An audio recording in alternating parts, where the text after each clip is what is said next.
The Graziadio School of Business and Management at Pepperdine University proudly presents the Dean's Executive Leadership Series.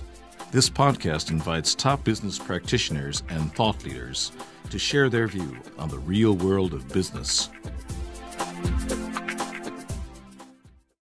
You talked a lot about kind of leadership qualities and what you've seen as being successful, but clearly in this economic downturn it's affected you all personally at Korn Ferry, but I'm sure you've also seen the impact it's having on the companies that work with you. Are you seeing companies looking for different kinds of things in leaders, those that are still looking for executives during this process, or are they still trying to find the same qualities? There's just a bigger pool of people out there to look for. I mean, have you seen that change, what they're looking for or how they're going about doing it?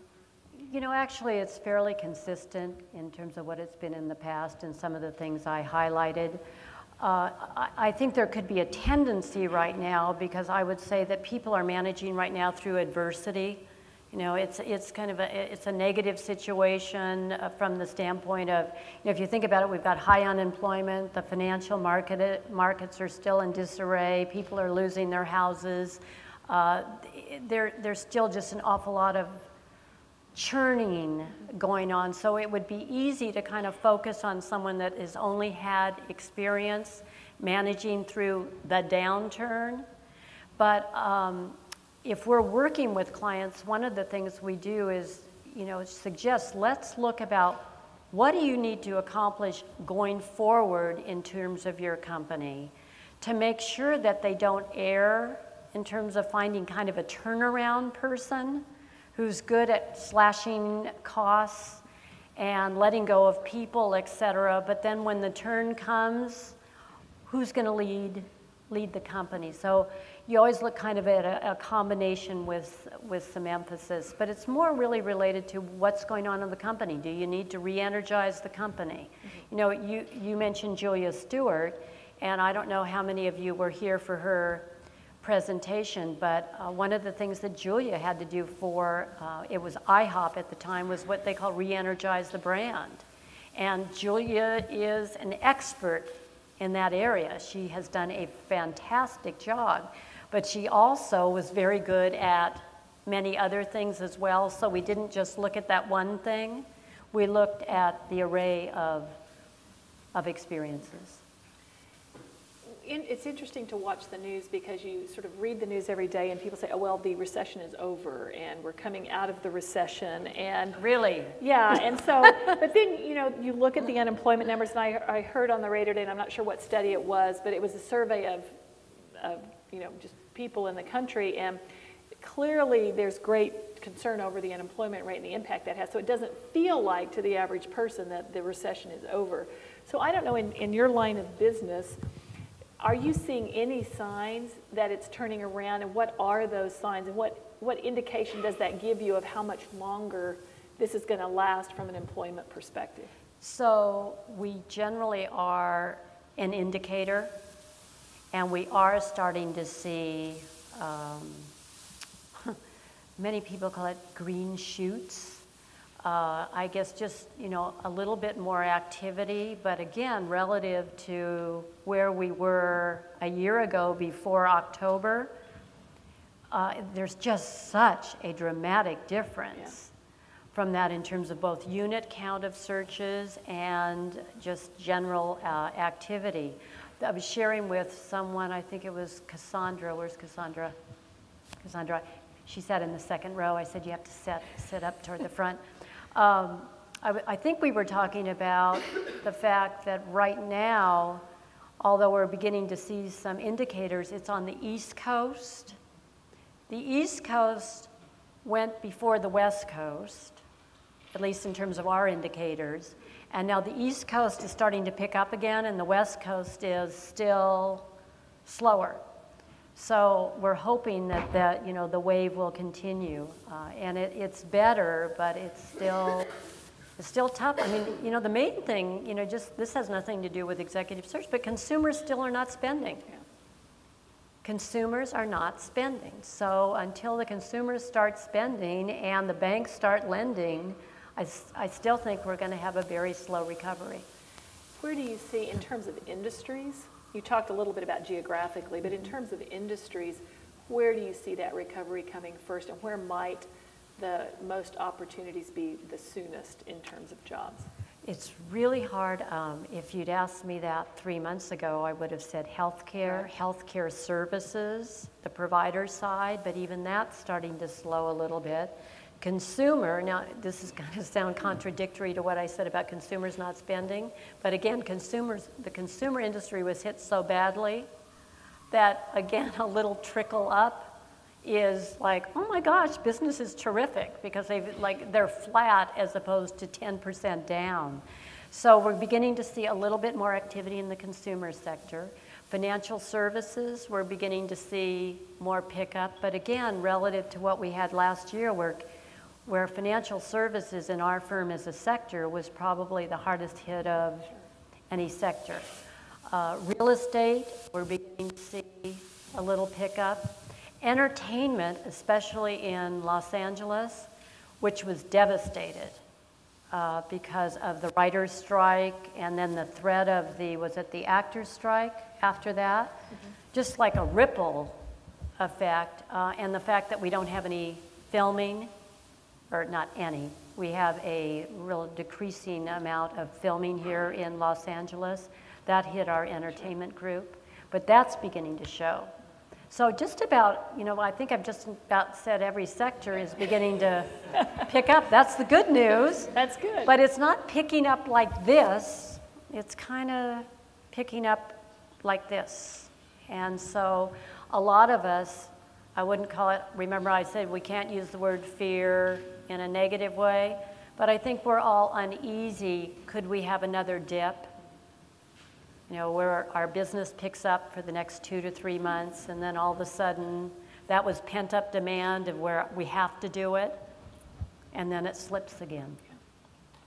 Well, I'm going to open the floor, since we've talked about such depressing things for the last few minutes. Maybe someone has a more cheerful question to ask than I have chosen to ask, so yes. It's not really cheerful or uncheerful, but you didn't mention any high-tech, biotech, aerospace, any high-tech industries. What do you feel about the condition of those relative to your...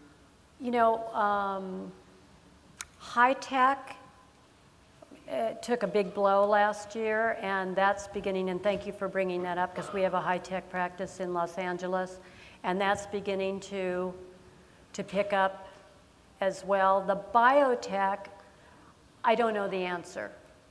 We don't have a representative in Southern California in the biotech area. There's a lot of, as you know, in San Diego.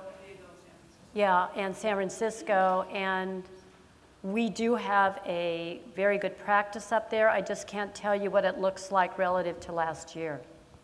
How about aerospace? Any comments there? Kind of flat. We're doing work, we do a lot of work in the aerospace area, but I don't know if that's indicative of what's going on, because Northrop is a very good client of ours, and Northrop and Boeing, that's about it for the big, although thank goodness we have those too. Southern California is very interesting because we're this mid-cap market with very, very few huge companies. And one of the dilemmas, and this isn't to do with anything that's just, except to me it's always been kind of interesting, is marketing for firms like us, or service firms, to market to the mid-cap companies. It's very hard because, in the big sales, you can go, like if it's a Northrop, you send, your 2 partners and they call on Northrop on a pretty regular basis because Northrop's a bigger company and they kind of understand what we do, et cetera. But the mid-cap companies, they're spread all over the place. You can go, up the 101 corridor, San Gabriel Valley, Orange County, all these different kind of sections. Very hard to market to those individuals or, to those companies. So if any of you great MBA students have great ideas, I'm listening. Great. We had a question over here. Yes. Question. Do you see the concept of the reward is flat now? When I worked at IAC, Interactive Corp, which have Ticketmaster, Expedia, LendingTree, I managed like 15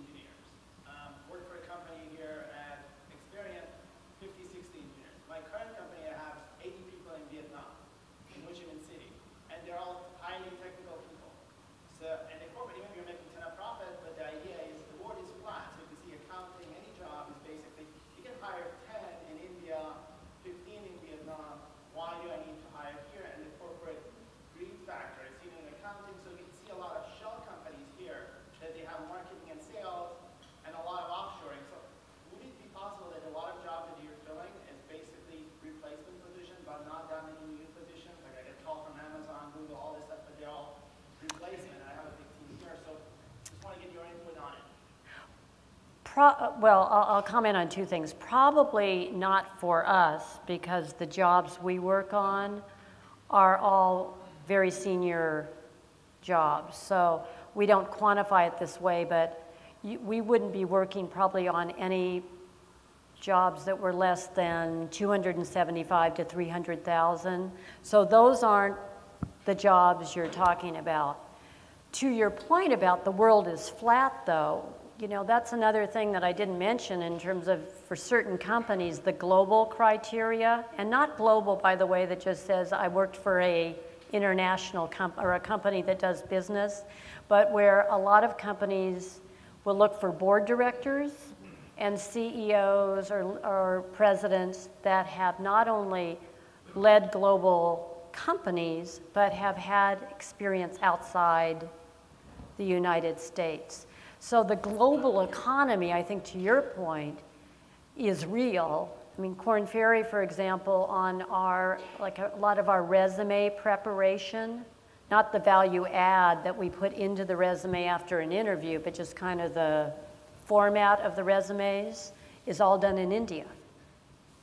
You know, so, and it's pretty great because they turn it around in 24 hours, and so when you dictate it to them or send them something, the next morning when you come in, it's pretty much on your desk.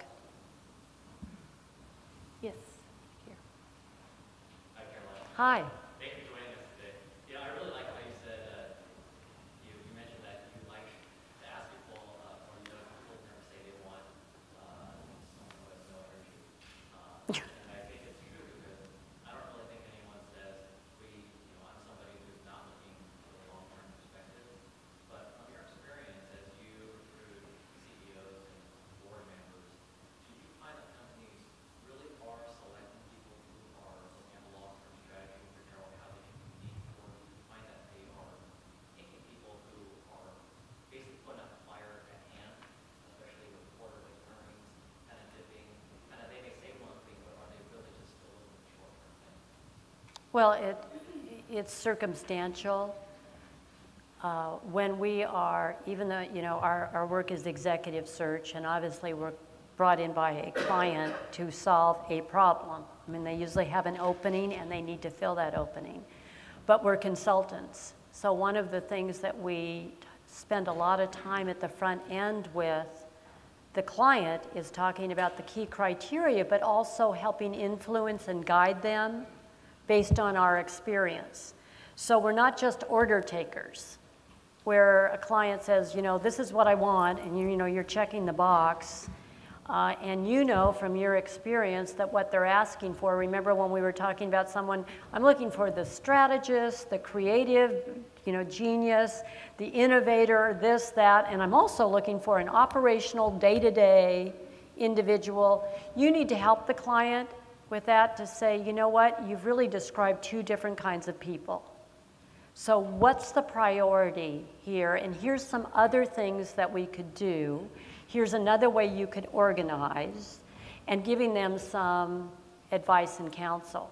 To use your example and change it a little bit, here's what we see more clients doing, and that is if someone hasn't been successful in a job, and you ask that person, why weren't they successful? And they say, well, they weren't financially savvy. They weren't really good with the numbers. But here, and then you say, well, where were they good? And they say these things. There is a tendency for people to overreact and go to the other side and try to recruit to somebody that's financially savvy, but they almost ignore the other aspects of the position and the needs. So again, it relates to our at least assessing what the situation is, helping them think it through, looking at competencies of individuals, going through our assessment process, and then coming to a realistic position specification, which will, and almost make them force rank what's important. Because I will tell you, if you say to a client, well, what would you like? Well, my gosh, I mean, they'll give you a list of, and you say, well, there's only one person in the country that might, just as an aside, I remember someone sharing with me, and I love this story. We were doing some work for Oprah Winfrey. I wasn't doing the work, but the consultant said that, they were asking Oprah Winfrey what she would like in the person. And she started naming, listing these things. She said, someone exactly like me. And I'm thinking, there aren't too many that are as extraordinary as she is. And can you imagine trying to go out to the market and try to get someone that would compare to Oprah Winfrey, both in terms of who she is just as a persona, who she is as a human being, and then look at the experience she's had. So but she said, oh, someone like me, and I'm like, oh my God. So humility wasn't on her list. Well, I don't think she meant it, actually. She didn't mean it in an arrogant way as much as just trying to describe passion, substance, caring, everything you could think of, but there aren't too many people that would have the array of experiences combined with the unbelievable kind of interpersonal skills that she has. So given that and how difficult it is to sort of meet all of that, is part of what you do in the process of filling that, is it even giving guidance to the company about if you're going to hire this person, this is maybe the kinds of people you need to put around them to help ensure that they're successful? So do you provide sort of advice on building the team around someone to help make that person as successful as possible, given what their strengths and weaknesses are? So I'm really glad you brought that up. The answer is yes, and we might say, our experience has been, you don't say you should. That's something I learned from consulting. You never kind of you should, you're not, because your idea is not to offend your client or make them feel like they've not done the right thing, because maybe they just haven't had the exposure. So you might say, based on our experience, here are the kinds of organizations or the structure that has been effective for some of these companies. And you might want to think about, rather than just one position, that it's really two positions, or we've seen a realignment here. And I think that, most companies, if they're hiring a consultant, you hope, remember, earning the trust, and sometimes you have that trust already, so you can start out right away and say, let's see if we can rethink this, or have you considered? There's other clients that don't know you yet, and they may not have that trust, and hopefully you earn that over time. Secondly, in terms of managing client expectations, again, remember to the wish list. I'd like this, I'd like this, I'd like this, and if you say to the client, here's where I think we're going to end up, and here's why. We've just finished this work at X, Y, and Z companies, and the market it's not me telling you, it's here's what the market is going to tell us. But you highlight that for the individuals so that if you run into some challenges during the search, you can then say, remember the conversation we had, so that you try to manage expectations. What's really sometimes hard is that people who are hiring you, if they're working for a company, they love their company. So to some people, it's very personal. So they may have a higher view or estimation of their company than the market does. So you go out into the market and you've maybe said, and one of the ways you do that is you would say to a client, what does the market say about your company? Where are you ranking with some of your other competitors? By the way, you know those answers, but you don't throw it in their face, but you hopefully get them to come to realization that some of these things are going to be more difficult. Thirdly, oftentimes people never want to pay what they're generally going to have to pay when they go outside. So managing that expectation, because, you know, again, back to the wish list. Well, I'd like someone with 20 years of experience with an MBA from one of the top schools like Pepperdine.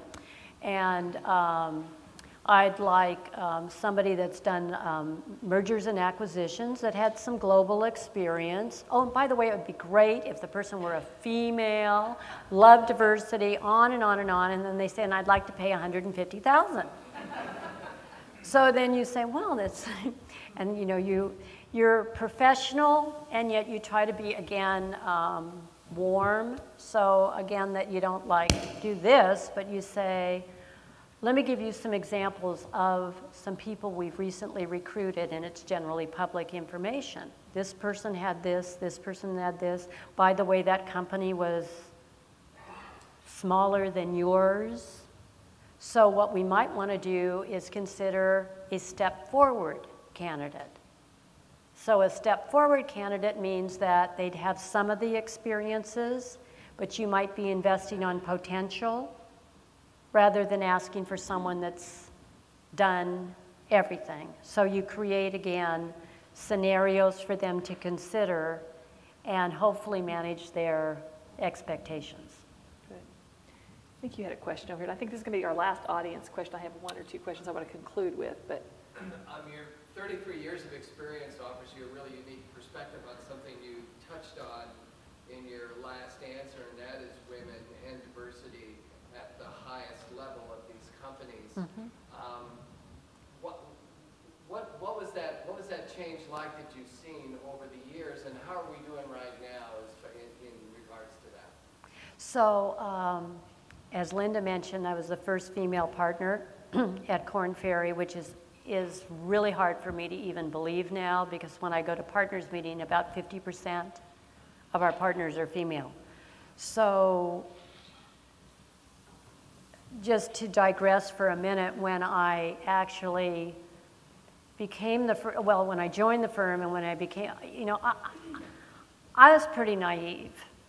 I was really, well, first of all, I have a great, you know, positive attitude, so to me the glass is half full. I thought I was supposed to be there, you know, so I thought I belonged, even though apparently there were others that didn't think I belonged.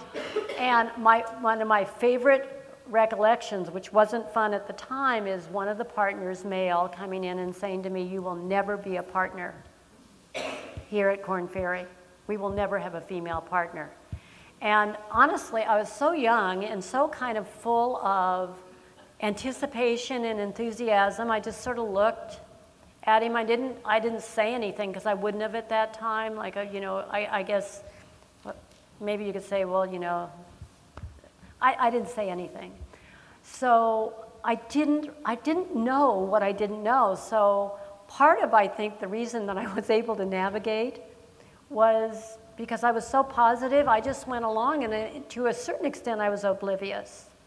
And then I won the hearts and minds with content as well as can-do, that I had tons more that were in my court than that one individual that was not in my court.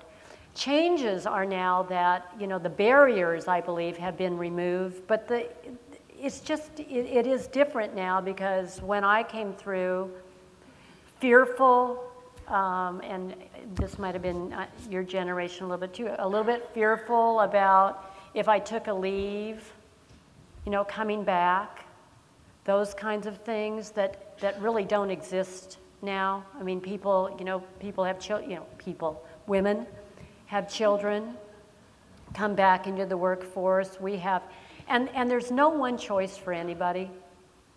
The thing is, there are choices, which when I was coming up, there were not as many choices. And no choice, you know, people ask me about work-life balance and those kinds of things, and I say, if you're gonna be great, you know, you can be average and kind of try to balance everything perfectly, but life isn't perfect. So you make trade-offs all the time. Sometimes you make trade-offs in favor of work, sometimes you make trade-offs in terms of family, but there's no kind of, this is kind of great and I have work-life balance that's perfect all the time. It just isn't, but life isn't that way either.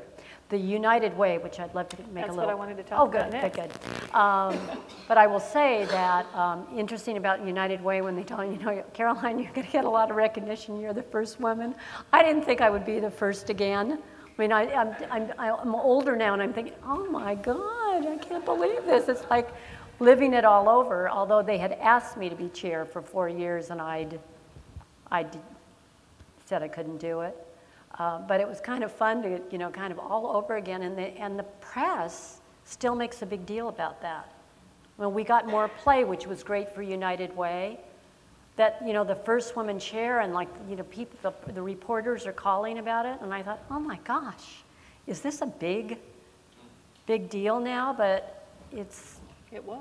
Yeah. Clearly. But things are so much better. Do we have, more? Do I think we can make more strides? Absolutely. But in comparison, and if you got to look over a period of time. If you look short term, year to year, you say, well, we didn't grow that much. You've got to look at it in the kind of the totality. And when you see how many women are running companies, how many women are senators, how many women are in the White House, how many, it's just very different than it was when, whenever that was, where I became the first partner. Can't even remember now. Let's talk a little bit more about the United Way as we close up. You became chair of that organization just this year in 2009, right. So very recent. But what I'd like to talk about, we talked about this a little bit in the podcast, our mission at Pepperdine is to develop students for lives of purpose, service, and leadership. So we believe service is a very important aspect of anyone's life, both through what they do professionally and what they do on the side. So why was getting involved in an organization like United Way important to you, and why do you think it's important for people in the business community to engage in those kinds of activities in a community? So obviously any of us could choose, do you know, how many organizations are there in Los Angeles that are in need and that are worthy? There are hundreds, thousands. Yes.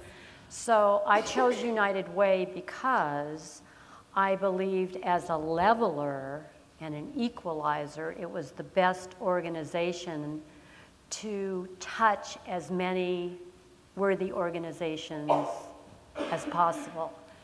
And they are outstanding at evaluating and knowing organizations, because that's what they do.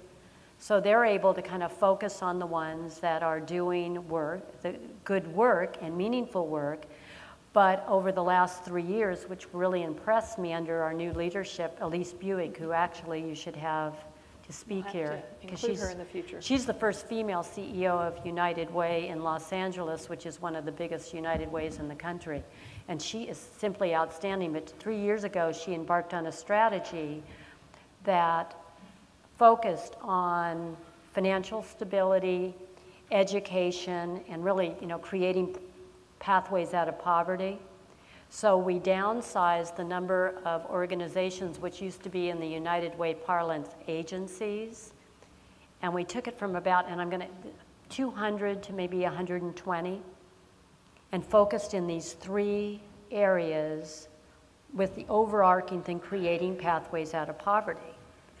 And so I thought, I've always thought it was a worthy organization. I think it's even more kind of relevant now and very results-oriented, where their RFPs and their grants are giving over a 3-year period with required outcomes and monitoring of those results. And then as far as the chair, on the one hand, you could look at it and say, are you nuts? Can you imagine right now trying to fundraise right now? It's harder. People are out of work, people are feeling uncertain, but look at it the other way. There is no organization that can do more for our community right now. So I thought, what a great opportunity for me and a chance to give back. And since I'm not going to tell you how old I am, although you could try to figure it I out. won't ask. No, good. But if you think about it, I'm at, you know, not retiring, but I'm at the end of my kind of life cycle in terms of my career. And I wanted to, I was born and raised in Los Angeles. It may sound a little corny, but I wanted to leave something behind, and I thought this was just a fabulous opportunity.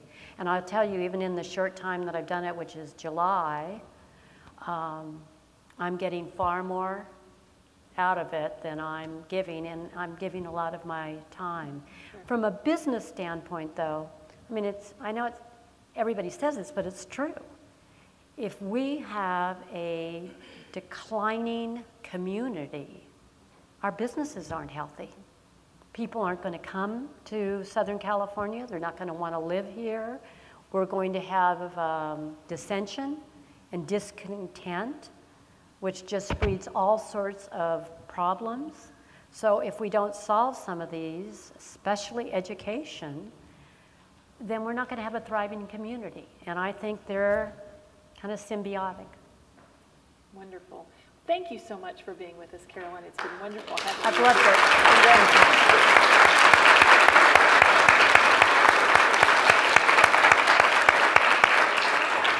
I have a small gift of appreciation for you before we depart here. I believe it's under here.